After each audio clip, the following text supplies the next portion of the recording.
Czytam dzisiaj pojedynek atramentów firmy Pelikan z serii Edelstein i takich kartonowych pudełkach. Tutaj zwracam od razu uwagę, wstrząsnąć przed użyciem.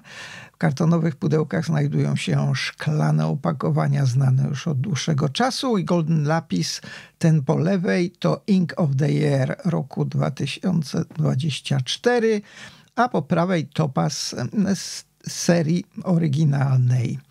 Po odkręceniu, tutaj widać, że różnią się kolorami nakrętek. Po odkręceniu widzimy taki błękit dość jasny i topaz, powiedziałbym, dość podobny, chociaż troszkę inaczej tu się ten atrament układa. Przy takim zerknięciu do środka niewiele widać w ogóle, a już różnicy na pewno nie ma.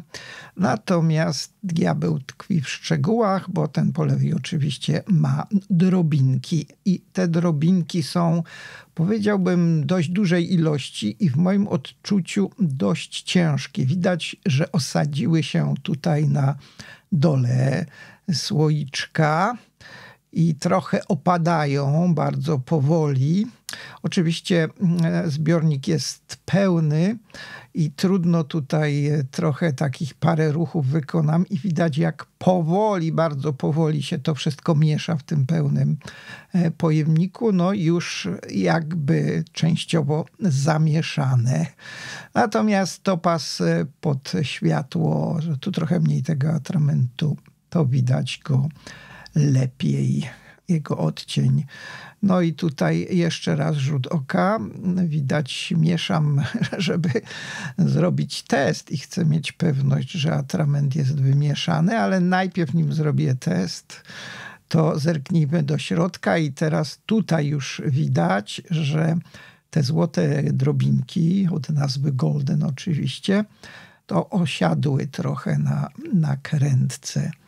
Zrobiłem trochę testu wcześniej i teraz czas sobie obejrzeć, jak oba atramenty na papierze się układają. I już tu pierwszy rzut oka, który sugeruje, że są bardzo zbliżone.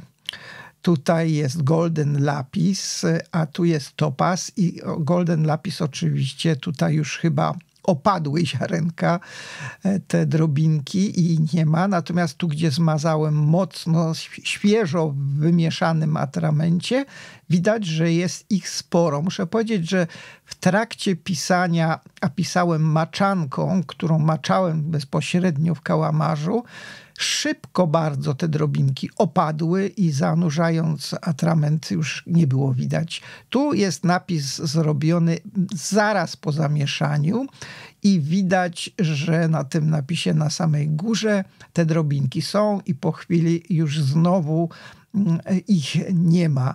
Także wniosek taki, że aby osiągnąć drobinki, trzeba bez przerwy mieszać i prawdopodobnie bez przerwy wstrząsać piórem.